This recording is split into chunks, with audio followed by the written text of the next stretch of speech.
এবার রাবারের তৈরি সাপই আসল রহস্য ফাঁস করে দিবে আগামী পর্বে। বিস্তারিত জানতে সম্পূর্ণ ভিডিওটি দেখতে থাকুন।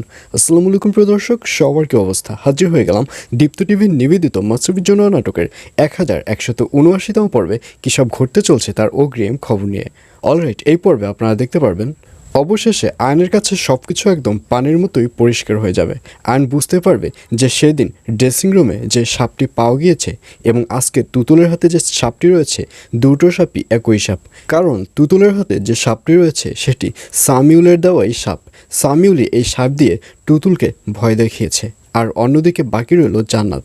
জান্নাতকেও সেদিন সামিউল সাপ দিয়ে ভয় দেখিয়েছে।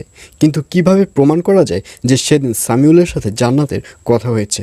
এইসব নিয়ে আয়নকে দেখা যাবে সে একটা টেনশনের মধ্যে পড়ে যাবে। তখন আয়ন তার মার কাছে বলবে, মামুনি, তোমার কি মনে হচ্ছে না যে জান্নাতকে খুনের পেছনে এই সামিউলই জড়িত?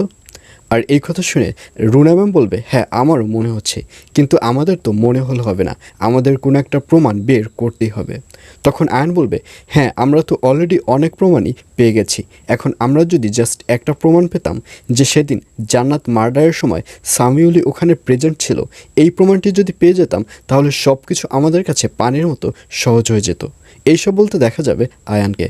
আর অন্যদিকে তমাকে দেখা যাবে সে মনির কাছ থেকে কথা বের করতে চাইবে, আর এর জন্যই মনিকে জিজ্ঞাসা করবে।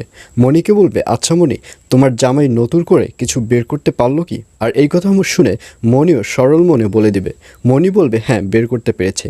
সেদিন আমার হাত থেকে পুলিশের লোকেরা যে পিস্তলটি নিয়েছে এবং জান্নাতকে যে পিস্তলটি দিয়ে খুন করা হয়েছে, দুই ধরনের পিস্তল, একটার সাথে একটার কোনো পার্থক্য নেই। আর এই কথা শুনে তোমাকে দেখা যাবে সে সাথে সাথে ব্যাপারটি সামিউলকে ফোন করে সামিউলকে জানিয়ে দিবে। আর অন্যদিকে সিতারাকে দেখা যাবে সে আলিয়ার ব্যাপারটি না পারবে নিজে মেনে নিতে, না পারবে দিলার কাছে শেয়ার করতে, আর এই জন্যই সিতারা মনমরা হয়ে বসে থাকবে। আর অন্যদিকে দিলারাকে দেখা যাবে সে ব্যাপারগুলো এনজয় করতে থাকবে।